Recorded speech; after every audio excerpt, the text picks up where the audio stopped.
आत हरी बाहेर हरी, आत हरी बाहेर हरी, हरीने घरी कोंडिले, हरीने कामा घातला चिरा, हरीने कामा घातला चिरा, वित्तवरा मुकविले, हरीने जीवे केली साठी, हरीने जीवे केली साठी, पाडिली तुटी सकळासी, तुका म्हणे वेगळा नोहे, तुका म्हणे वेगळा नोहे, हरी हा भोवे भोवताला, हरीने कामा घातला चिरा, हरीने कामा घातला चिरा, वित्तवरा मुकविले, विठोबा रखुमाई, विठोबा रखुमाई, विठोबा रखुमाई, विठोबा रखुमाई. प्रस्तुत सेवेसाठी घेतलेला अभंग जगद्गुरु तुकोबाराय यांचा असून गवळणी परक अशा स्वरूपाचा अभंग आहे. आपल्या वारकरी संप्रदायाच्या नियमानुसार कोणत्याही सप्ताहाची महोत्सवाची सांगता ही काल्याच्या कीर्तनाने व्हावी आणि काल्याच्या कीर्तनाला शक्यतो गवळणी परक अभंग असावा असा दंडक असल्यामुळे त्या दंडकाला धरून आजची सेवा माझ्याकडे आलेली आहे. या गेवराई तालुक्याच्या भागातल्या लोकांनी मिळून गेली 52 वर्ष हा नामसप्ताह इथे केलेला आहे आणि आज त्याचा काल्याचा दिवस आहे आणि त्याची सेवा माझ्याकडे आहे. विठोबा रखुमाई, विठोबा रखुमाई, विठोबा रखुमाई. परमार्थाच्या साधनेमध्ये मोक्षापर्यंत जात असताना भक्ती मार्गाने मोक्षापर्यंत जाणारा जो अधिकारी आहे, जो भक्त आहे, त्या भक्ताची अवस्था ज्यावेळी त्या बोधाला व्यापकता प्राप्त होते, परिपूर्णता प्राप्त होते, त्यानंतर सर्वत्र ओतप्रोत व्याप्त असलेल्या भगवंताचं दर्शन त्याच्या दृष्टीला होऊ लागतं. किंबहुना नसलेला भगवंत दिसतो असं नसून असलेलाच भगवंत दिसू लागतो. दृष्टीमध्ये बदल होतो, अधिष्ठानाची दृष्टी प्राप्त होते आणि अधिष्ठान दृष्टीने संपन्न असलेल्या महापुरुषाला भगवंताच्या ओतप्रोत व्याप्तीची प्रतीती आपल्या जीवनामध्ये आहे. परंतु सेवेसाठी घेतलेली जी गवळण आहे, ही गवळण मात्र या अवस्थेपर्यंत येण्यासाठी या गवळणींची खरं तर 3 प्रकाराने विभागणी केली आहे. कोणी सुना, कोणी लेकी, कोणी एकी स्वतंत्रता. त्या सुना सांगण्यामध्ये पारतंत्र्य आहे, विषयिता आहे. सून सांगण्यामध्ये काही अंशात स्वातंत्र्य, काही अंशात पारतंत्र्य, मुमुक्षू सांगायचा आहे. आणि सासू म्हणण्यामध्ये सर्व अंशामध्ये स्वतंत्र असलेला ज्ञानी महापुरुष सांगायचा आहे. म्हणून ही जी गवळण आहे, ही सासू या अवस्थेमधली, ज्ञानी या अवस्थेमधली परिपूर्ण बोधाला प्राप्त झालेली अशी गवळण आहे. भगवंताची व्याप्ती सांगत असताना ज्याप्रमाणे भगवंत आत आहे त्याप्रमाणे तो बाहेरही आहे असं सांगण्याचं तात्पर्य. परंतु त्यासाठी योग्य समन्वयाची दृष्टी जर नसेल तर मात्र मनुष्य त्याचा विपरीत अर्थ काढू लागतो. एक मनुष्य मंदिराच्या बाहेर बिडी पित होता आणि ती बिडी विझवून तो आत आला. तर आत आल्यानंतर त्याला विचारलं, बाबा रे, तू बाहेर बिडी पित होता असं आत येताना विझवून आलास, असं का केलं? तर तो सांगतो, मंदिराच्या आत देव आहे, मग देवासमोर बिडी कशी प्यावी म्हणून मी बाहेर विझवून आलो. मग त्याला असं सांगितलं की बाबा रे, जसा देवळाच्या आत देव आहे, मंदिराच्या आत देव आहे, तसा बाहेरही देव आहे. दुसऱ्या दिवशी तो मनुष्य मंदिराच्या आत बिडी पिऊ लागला. तो म्हणतो की जर बाहेरही देव आहे, आतही देव आहे, मग बाहेर बिडी प्यायली काय आणि आत प्यायली काय सारखंच आहे. सांगण्याचं तात्पर्य असं आहे की बाहेर देव आहे, आत देव आहे, बाहेर विझवून आत आला तर बाहेरही पिऊ नकोस. पण असं तात्पर्य काढण्याऐवजी मनुष्य आपल्या बुद्धीला अनुकूल तात्पर्य काढतो. गोष्ट संपली. तात्पर्य असं आहे की आपल्या बुद्धीला अनुकूल अर्थ लावून त्याची अंतर्बाह्य व्याप्ती सांगण्यामध्ये आपल्याला अनुकूल तेवढंच घेणं असा भाग आहे. परंतु ही गवळण ज्या बोधाला प्राप्त झालेली आहे तिथे मात्र आपल्या बुद्धीला अनुकूल असा अर्थ काढणं हा भाग नसून भगवंताची सर्वत्र ओतप्रोत व्याप्ती आहे अशा बोधाला ती प्राप्त झालेली आहे. जिकडे पाहे तिकडे सर्वमय गोविंद अशा स्वरूपाला ती प्राप्त झाली आहे. किंवा हरिचिया दासा हरिदाही दिशा हरिचिया दासा हरिदाही दिशा हरिचिया दासा हरिदाही दिशा हरिचिया दासा हरिदाही दिशा भावे जैसा तैसा हरि एक भावे जैसा तैसा हरि एक भावे जैसा तैसा हरि एक हरिचिया दासा हरिदाही दिशा हरिचिया दासा हरिदाही दिशा हरिचिया दासा हरिदाही दिशा हरिचिया दासा हरिदाही दिशा भावे जैसा तैसा हरि एक भावे जैसा तैसा हरि एक भावे जैसा तैसा हरि एक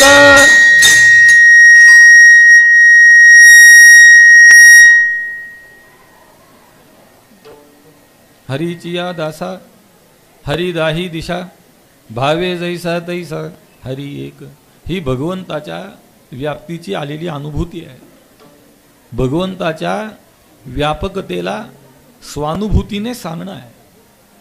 किंवा विष्णुमय जग वैष्णवांचा धर्म विष्णुमय जग वैष्णवांचा धर्म विष्णुमय जग वैष्णवांचा धर्म विष्णुमय जग वैष्णवांचा धर्म भेदा भेद भ्रम अमंगळ भेदा भेद भ्रम मंगळ भेदा भेद भ्रम मंगळ विष्णुमय जग वैष्णवांचा धर्म भेदा भेद भ्रम अमंगळ भेदा भेद भ्रम अमंगळ विष्णुमय जग वैष्णवांचा धर्म भेदा भेद भ्रम अमंगळ भेदा भेद भ्रम अमंगळ विष्णुमय जग वैष्णवांचा धर्म भेदा भेद भ्रम अमंगळ. विष्णुमय म्हणजे विष्णू स्वरूप हे संपूर्ण जगत आहे. या संपूर्ण जगतामध्ये भगवंताची अंतर्बाह्य व्याप्ती आहे. अशा स्वरूपानं जो बोधाला प्राप्त होतो त्याला वैष्णव म्हणावं असं जगद्गुरू सांगतात. त्याप्रमाणे ही जी गवळण आहे ती वैष्णव आहे, बोधाला प्राप्त झालेली आहे. किंबहुना बोधाच्या व्यापकतेला ती स्वतः प्राप्त झाली आहे. असा आहे बोध ब्रह्माचा, म्हणजे जे अत्यंत व्यापक आहे त्या ब्रह्माचा बोध, ब्रह्माचं ज्ञान म्हणजे ब्रह्मज्ञान म्हणजे ब्रह्मच ज्ञान. ते ज्ञान किती व्यापक आहे तर ब्रह्मा इतकं व्यापक आहे. आणि त्या ज्ञानाला प्राप्त करणारा व्यापकतेला प्राप्त होतो. किती व्यापकतेला प्राप्त होतो तर ज्ञाना इतक्या व्यापकतेला प्राप्त होतो. ज्ञाना इतक्या म्हणजे त्या ब्रह्मा इतक्या व्यापकतेला प्राप्त होतो. आणि त्या व्यापकतेला प्राप्त झाल्यानंतर त्या ब्रह्माची चैतन्याची ओतप्रोत असणारी व्याप्ती त्याच्या अनुभूतीला येते. आणि म्हणून आत हरी बाहेर हरी, आत हरी बाहेर हरी, आत हरी बाहेर हरी, आत हरी बाहेर हरी. हरीने घरी कोंडिले, हरीने घरी कोंडिले, हरीने कामा घातला चिरा, हरीने कामा घातला चिरा. हरीने घरी कोंडिले, हरीने घरी कोंडिले, हरीने कामा घातला चिरा, हरीने कामा घातला चिरा.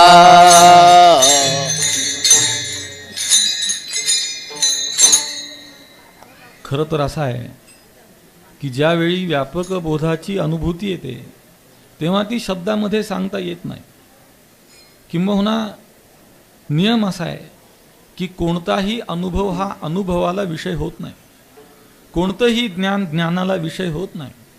अनुभव हा अंगचा असावा लागतो, ज्ञान हे अंगचं असावं लागतं, त्याशिवाय त्याचा अनुवाद करता येत नाही.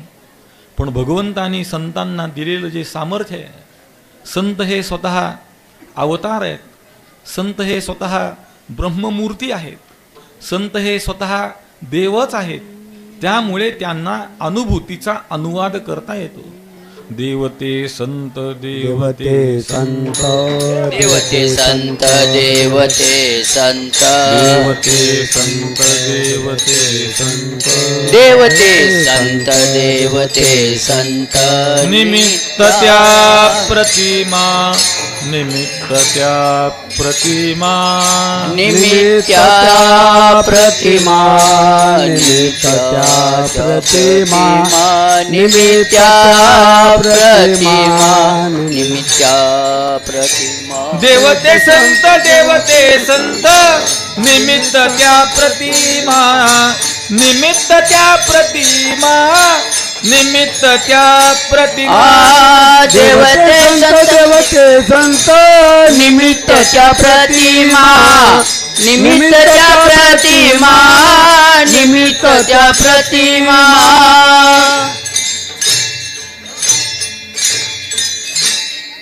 देवते संत निमित्त त्या प्रतिमा. संत स्वतः अवतरित झालेले असल्यामुळे, संत स्वतः भगवत स्वरूप असल्यामुळे, महाविष्णूचा अवतार सखा माझा ज्ञानेश्वर, माऊली ज्ञानोबा आहे स्वतः भगवान विष्णूचा अवतार आहे, जगद्गुरु तुकोबा आहे भगवंताचा अवतार आहे. किंबहुना जगद्गुरु स्वतः सांगतात, आम्ही वैकुंठवासी आलो याची कारणासी, बोलिले जे ऋषी साच भावे वर्ताया. जे पूर्वीच्या ऋषी मुनींनी प्रतिपादन केलेलं आहे. ऋषी कुणाला म्हणतात तर ऋषी या शब्दाची भगवान पाणिनींनी केलेली व्याख्या किंवा धातुपाठानुसार जर सांगायचं झालं तर ऋषी दर्शनात ज्यांना दर्शन होतं त्यांना ऋषी म्हणतात. हल्ली श्रोत्यांचं सरासरी वय 60च्या पुढचं आहे. असो, त्यामुळे मला गुरुपरंपरेने जे प्राप्त झालं ते आपल्या समोर देण्याचा प्रयत्न आहे. कळालं उत्तम, नाही कळालं अतिउत्तम. तर देवते संत निमित्त त्या प्रतिमा किंवा आम्ही वैकुंठवासी आलो याची कारणासी, बोलिले जे ऋषी साच भावे वर्ताया. तर ज्यांना दिसतं, आता आपल्यालाही दिसतं, ज्यांना दिसत नाही अशी लोक कमी आहेत. सगळ्यांना दिसतंच. ऋषींना दिसणं आणि आपल्याला दिसण्याच्यात काही फरक आहे का? फरक आहे. फरक असा आहे की ऋषी हे क्रांतदर्शी असतात. त्यांना दिसतं, पण वेळेच्या पुढचं वेळेच्या मागचं सगळं दिसतं. आपल्याला आपण जिथे आहोत तिथलं सुद्धा सगळं दिसतं असं नाही.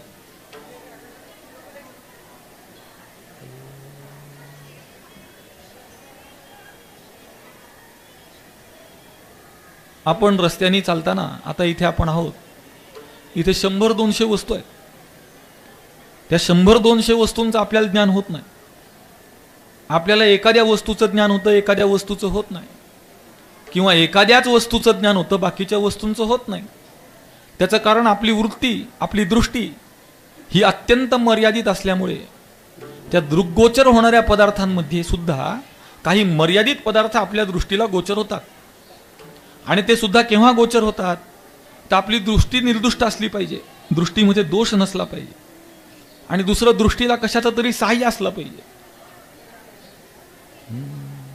रवी दीप हिरा दाविती देखणे, रवी दीप हिरा दाविती देखणे, रवी दीप हिरा दाविती देखणे, रवी दीप हिरा दाविती देखणे.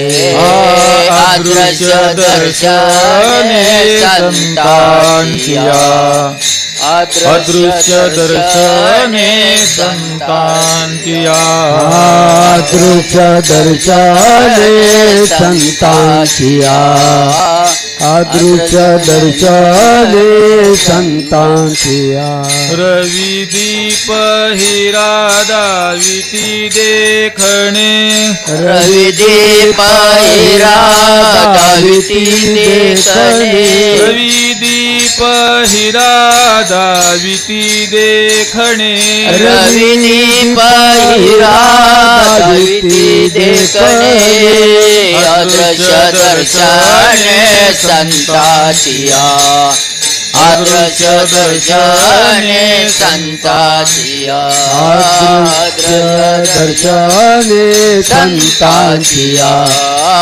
अदृश्य दर्शने संतांचिया रवी दीप हिरा दाविती देखणे अदृश्य दर्शने संतांची या. रवी दीप हिरा या गोष्टी आपल्याला दिसण्यासाठी सहाय्य करतात. काही दृश्यमान पदार्थांना आपल्या दृष्टीचा विषय होण्यासाठी सहाय्य करतात. श्रीमदाद्य जगद्गुरु शंकराचार्य असं म्हणतात, किंज्योतिस्तव भानुमान हनिमे रात्रौ प्रदीपादिकं स्यादेवं रविदीपदर्शनविधौ किंज्योतिराख्याहि मे चक्षुस्तस्य निमीलनादिसमये किंधीर्धियो दर्शने किं तत्राहमतो भवान् परमकं ज्योतिस्तदस्मि प्रभो.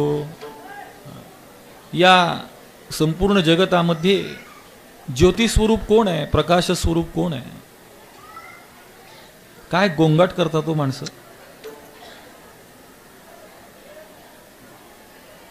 परमार्थ शांततेत केला पाहिजे. आता परमार्थाचाच गोंगाट व्हायला लागलाय, असं झालंय. पंढरपूरला जाऊन काय करावं? चंद्रभागे स्नान विधितो हरिकथा जेणे सदा चित्ता समाधान. किंवा आळंदीला जाऊन काय केलं पाहिजे? चला आळंदीला जाऊ, ज्ञानेश्वर डोळा पाहू, होतील संतांची भेटी. संतांची भेट घ्यावी, श्रवण करावं, माऊलीचं दर्शन करावं. पण गंमत अशी आहे, आळंदी पंढरी सोडा, माणसाच्या जन्मालाच ज्याच्या करता आले ते करत नाही. मी म्हणत नाही, माऊली सांगतात, या देहाची या गावा जया लागे आले ती पांडवा, तो कार्यार्थू आघवा सांडून या. त्यामुळं ते कुठे गेल्यावर काय करावं हे माणसाला कळत नाही. ज्याला कळतं तो मुक्तच होतो. लक्षात ठेवा. विठोबार कुमाई विठोबार कुमार विठोबार कुमाई विठोबार कुमार. म्हणून विष्णुमय जग वैष्णवांचा धर्म भेदाभेद भ्रम अमंग. त्या भगवंताच्या ओतप्रोत व्याप्तीचं ज्ञान होतं. ते ऋषी आहेत, त्यांना दिसतं. आणि कसं दिसतं? अदृश्य दर्शने संतांची. जे आपल्या दृष्टीला गोचर होत नाही, जे आपल्याला दिसत नाही, ते त्यांना दिसतं. आणि नुसतं दिसतं असं नव्हे, तर जे दिसतं त्याचा ते अनुवाद करू शकतात, ते आपल्याला सांगू शकतात. कारण असं आहे, संतांच्या अवताराचा हेतू हाच सामान्य जनांचा उद्धार करणं असा आहे. बुडत हे जन न देखवे डोळा, येतो कळवळा म्हणून या. म्हणून संतांची अवतारामधली प्रवृत्ती सामान्य जनांचा उद्धार व्हावा अशी असल्यामुळे कारण अवतार तुम्हा दराया कारण अवतार तुम्हा दराया कारण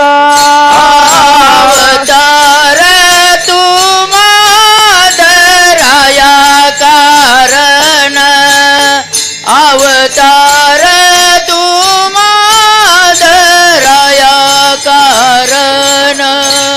हा उद्धरया जन जड देवा जड जीवा उद्धराया जन जड जीवा जड जीवा. अवतार तुम्हा दराया कारण अवतार तुम्हा दराया कारण अवतार तुम्हा दराया कारण अवतार तुम्हा दराया कारण.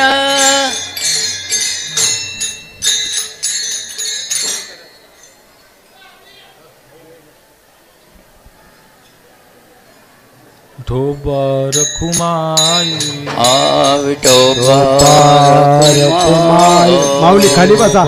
रखुमाई विठोबा रखुमाई विठोबा रखुमाई विठोबा जावा. रखुमाई विठोबा रखुमाई. रखुमाई विठोबा रखुमाई. आपली सेवा 11 वाजेपर्यंत पूर्ण करायची आहे. ज्यांना तोपर्यंत बसणं शक्य आहे त्यांनीच बसा. ज्यांना शक्य नाही त्यांनी बाहेर उठून जा. आपण एकदा भजन घेऊ, कारण इथे कीर्तनापेक्षा महत्त्वाची कामं असलेल्या लोकांनी यायचंच नाही. ज्यांच्याकरता ते सगळ्यात महत्त्वाचं आहे अशाच लोकांनी इथे यावं. तर ज्यांना त्यापेक्षा काही महत्त्वाची कामं असतील आपण एकदा भजन घेऊ. ज्यांना कामं असतील त्यांनी बाहेर जा, मग आपण पुढे कीर्तन करू. विठोबा रखुमाई विठोबा रखुमाई. विठोबा रखुमाई विठोबा रखुमाई. रखुमाई विठोबा रखुमाई. विठोबा रखुमाई. विठोबा रखुमाई. म्हणून त्या गवळणीचा अनुभव जगद्गुरु तुकोबाराय सांगतात. आता जगद्गुरु तुकोबाराय गवळणीचा अनुभव कसा सांगतात, तर त्याचा असा आहे की जगद्गुरु तुकोबाराय भगवंताच्या क्रीडेच्या वेळी गोकुळात होते आणि त्याचा अनुवाद ते करताय. दुसरा विषय असा आहे की संतांना परकाया प्रवेश करता येतो. संत दुसऱ्याच्या अनुभवाला अनुभवू शकतात. दुःखवी आणिकांच्या दुःखे हा काय आहे? परकाया प्रवेश आहे. दुसऱ्याच्या दुःखाची अनुभूती घेता येणं आणि दुसऱ्याच्या सुखाचीही अनुभूती घेता येणं हे सामर्थ्य केवळ संतांकडे असल्यामुळे जगद्गुरु तुकोबाराय त्या गवळणीच्या भूमिकेमध्ये प्रवेश करून त्या गवळणीचा अनुभव सांगतात. आत हरी बाहेर हरी आणि परिणाम हरीने घरी कोंडिले. त्या हरीने घरामध्ये मला कोंडून टाकलं. बाह्य रूपाने इतकाच विषय आहे की घरामध्ये ती गवळण होती, बाहेरून भगवंत आला, त्या घराला त्यांनी कडी घातली आणि तिला कोंडून निघून गेला, असं बाह्य स्वरूप आहे.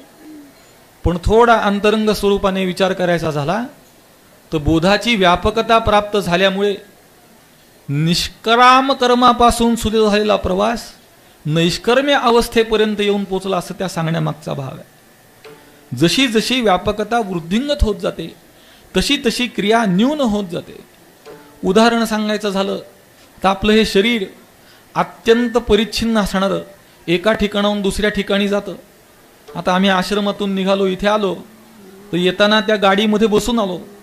म्हणजे गाडीमध्ये पुढच्या एका जागेमध्ये त्याच्या एका भागामध्ये बसण्या इतकं असं हे शरीर एका ठिकाणाहून दुसऱ्या ठिकाणी जातं. त्यापेक्षा मोठे असणारे वृक्ष वगैरे हल्ली हलवता येतात. मोठमोठी यंत्र आणून ते वृक्ष एका जागेवरून दुसऱ्या जागेवर स्थलांतरित केले जातात. त्याच्याही पुढे जाऊन विमानं इकडून तिकडे जातात. आता इमारती सुद्धा एका ठिकाणाहून दुसऱ्या ठिकाणी नेता येतात. परंतु आकाश एका ठिकाणाहून दुसऱ्या ठिकाणी गेलं असं काही घडत नाही. त्याचं कारण आकाशामध्ये व्यापकता असल्यामुळे क्रियेची न्यूनता आहे. त्याप्रमाणे या बोधाने प्राप्त झालेली व्यापकता तर आकाशही परिच्छिन्न वाटावं इतकी आहे. मग इतक्या व्यापक बोधाला प्राप्त झाल्यानंतर क्रिया घडावी तरी कशी? मी देह नाही, देह माझा नाही, इथून सुरू होऊन मी ब्रह्मरूप आहे, मी व्यापक आहे, अशा बोधाला किंबहुना वृत्तीज्ञानाचीही व्यावृत्तीहून स्वरूपभूत ज्ञानाच्या अभिव्यक्तीला प्राप्त झाल्यानंतर क्रिया घडेल का? तर घडू शकत नाही. म्हणून हरीने घरी कोंडिले, मला आता क्रिया करता येत नाही. कारण क्रिया करावी तर कोणी करावी, कोणाशी करावी, कशी करावी? ब्रह्मीभूत गुरुजी म्हणजे रंगनाथ महाराज परभणीकर त्यांच्याकडे एक जण गेले आणि त्यांनी सांगितलं, गुरुजी तब्येत कशी? म्हणले त्रास होतोय. म्हणले त्रास होत असला तरी बाधितानुवृत्तींनी राहा. त्यांनी सांगितलं तुम्ही इथं थांबूच नका, तुम्ही निघा म्हणले. त्यांना थोडं वाईट वाटलं की मला असं कसं म्हणाले. तर गुरुजींना त्यांनी विचारलं, पण मी तर तुम्हाला चांगलं सांगतो, असं का म्हणता? तर गुरुजींनी सांगितलं असं आहे, बाधितानुवृत्तीने राहण्याकरता, बाध करण्याकरता काही शिल्लक असलं पाहिजे. काहीच शिल्लक राहिल्यानंतर बाध कशाचा करायचा? म्हणून इतक्या व्यापक बोधाला प्राप्त झाल्यानंतर ती गवळण सांगते, हरीने घरी कोंडिले, त्या भगवंताने मला घरामध्ये कोंडून टाकलं, म्हणजे बोधाची व्यापकता आता क्रियाशील झालेली आहे. एक लक्षात घ्या, उपदेश करण्यापेक्षा आपल्याला झालेला बोध आपल्या कृतीतून दिसला पाहिजे असं सांगतात. त्याप्रमाणे व्यापक बोधाला प्राप्त झाल्याचा स्वाभाविक परिणाम असा आहे की हरीने घरी कोंडिले, आता कुठे जाणं येणं शिल्लक राहिलं नाही, कोणतीही क्रिया राहिली नाही. थोडं सूक्ष्मतेमध्ये सांगायचं तर ज्ञातव्य, कर्तव्य आणि प्राप्तव्य या तीनही अंशांमध्ये परिपूर्णता प्राप्त झालेली आहे, कृतकृत्यता प्राप्त झालेली आहे. ज्ञानदेव म्हणे, तरलो तरलो आता उद्धरिलो गुरुकृपे. भगवंताच्या कृपेमुळे, गुरूंच्या कृपेमुळे मी या भवसागराच्या पलीकडे गेलेला आहे आणि त्याचा परिणाम असा झालेला आहे की माझी क्रिया आता काहीही शिल्लक राहिली नाही, मी नैष्कर्म्य अवस्थेला प्राप्त झालेलो आहे. मग ज्ञान झाल्यानंतर उर्वरित काळामध्ये तो ज्ञानी महापुरुष कर्म करतो की नाही, तर त्याचं उत्तर असं आहे. आता ते विस्ताराने सांगायचं तर इतक्या वेळेमध्ये सांगता येणं शक्य नाही, पण त्याचं एक वाक्य असं आहे की ज्ञानी महापुरुषाची, ज्ञानी मनुष्याची ज्ञानोत्तर काळामध्ये कर्मामध्ये होणारी प्रवृत्ती ही प्रारब्धवशात असते आणि इच्छारहित असते. अशा स्वरूपाने त्याची प्रवृत्ती होत असल्यामुळे हरीने घरी कोंडिले. कशामुळे कोंडलो तर सांगतात, हरीने कामा घातला चिरा, हरीने कामा घातला चिरा, हरीने कामा घातला चिरा, हरीने कामा घातला चिरा.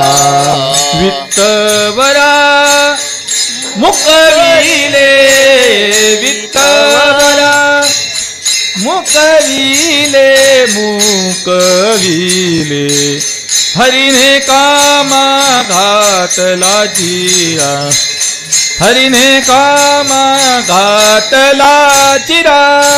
वित्तवरा मुकविले, मुकवला मुकविले, मुकविले, हरीने कामा घातला चिरा, हरीने कामा घातला चिरा.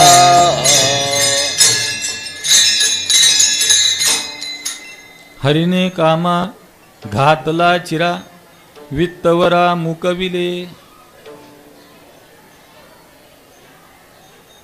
हरीने काय केलं तर माझा काम म्हणजे माझी वासना, माझी इच्छा पूर्णतः निवृत्त केली. चिरा म्हणजे भल्या मोठ्या दगडाला चिरा म्हणतात. ज्या चिऱ्याच्या संबंधाने वस्तू नामशेष होते, अशा स्वरूपाचा चिरा माझ्या वासनेवर, माझ्या कामावर त्या भगवंतांनी घातलेला आहे. माझ्या दृष्टीचा, माझ्या बोलण्याचा, माझ्या पाहण्याचा, माझ्या मनाचा, सर्व वस्तूंचा विषय एकता भगवंतच आहे. बोलावा विठ्ठल, पाहावा विठ्ठल, बोलावा विठ्ठल, पाहावा विठ्ठल, विठ्ठल पाहावा विठ्ठल, बोलावा विठ्ठल, पाहावा विठ्ठल, विठ्ठल जीवे भावे, करावा विठ्ठल जीवे भावे, करावा विठ्ठल जीवे भावे. बोलावा विठ्ठल, पाहावा विठ्ठल, करावा विठ्ठल जीवे भावे. आणि अशा अवस्थेला मी प्राप्त झालेली असल्यामुळे हरीने कामा घातला चिरा, वित्तवरा मुकविले. वित्त आणि वर म्हणजे धन असा आहे. भगवत प्राप्तीसमोर सर्व प्रकारचे विषय हे तुच्छ आहेत. सर्व प्रकारच्या विषयांच्या प्राप्तीची इच्छा, किंबहुना आता कोणत्याच विषयाच्या प्राप्तीची इच्छा शिल्लक राहिली नाही. इच्छाच शिल्लक राहिली नाही. चांगली वासना, वाईट वासना, कुठलीही वासना आता शिल्लक राहिली नाही. आणि या भगवंताने माझ्या मनाला, चित्ताला अंतर्बाह्य व्यापलेला आहे. सर्वत्र त्या भगवंताची ओतप्रोत व्याप्ती माझ्या प्रतीतीला येते आहे. आणि त्यांनी या ज्ञानाच्या प्राप्तीनंतर मला अशा अवस्थेला नेऊन ठेवलं की आता मला पुन्हा मागे वळून बघता येत नाही, देहवृत्तीवर जाता येत नाही. मी देह आहे, देह माझा आहे अशा स्वरूपाची बुद्धी निर्माणच होत नाही. किंबहुना मी जीव आहे अशी बुद्धी सुद्धा माझी निर्माण होत नाही. त्याचं कारण असं आहे, हरीने जीवे केली साठी, हरीने जीवे केली साठी, हरिने जीव केली साठी, हरिने जीव केली साठी. पाडिली तुटी सकळासी, पाडिली तुटी सकळासी, हरीने कामा घातला चिरा, हरीने कामा घातला चिरा. पाडिली तुटी सकळाची, पाडिली तुटी सकळाची, हरिने काम घातला चिरा, हरिने काम घातला चिरा.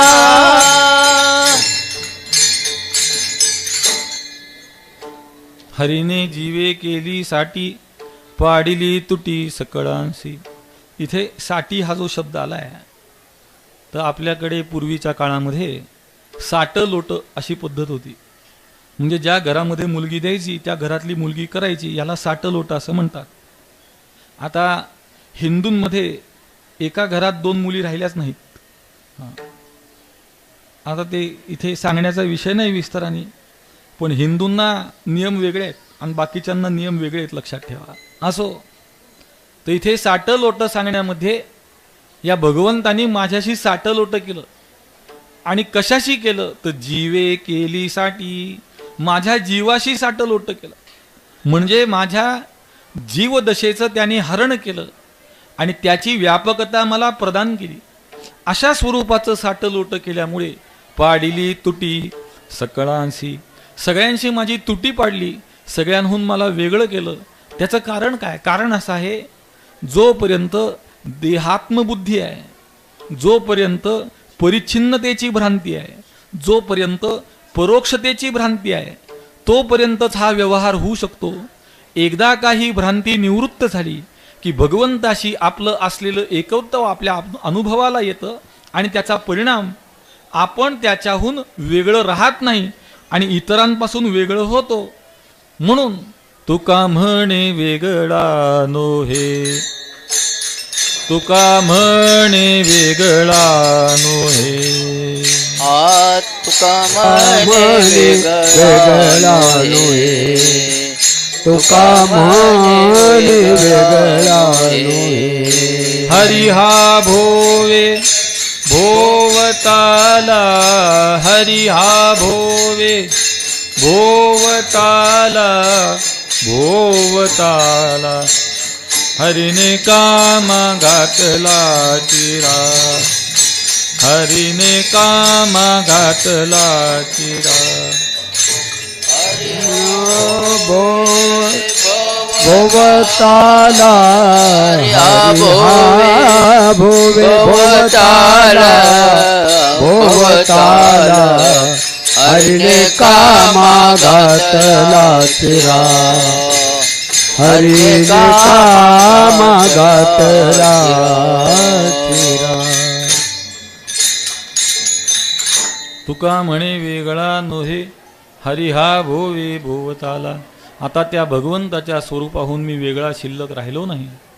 माझे आणि भगवंताचं एकत्व झालेलं आहे आणि त्याचा परिणाम भगवंताची सर्वत्र ओतप्रोत असणारी व्याप्ती माझ्या अनुभूतीला आलेली आहे. अभंगाचा यथामती भावार्थ झालेला आहे.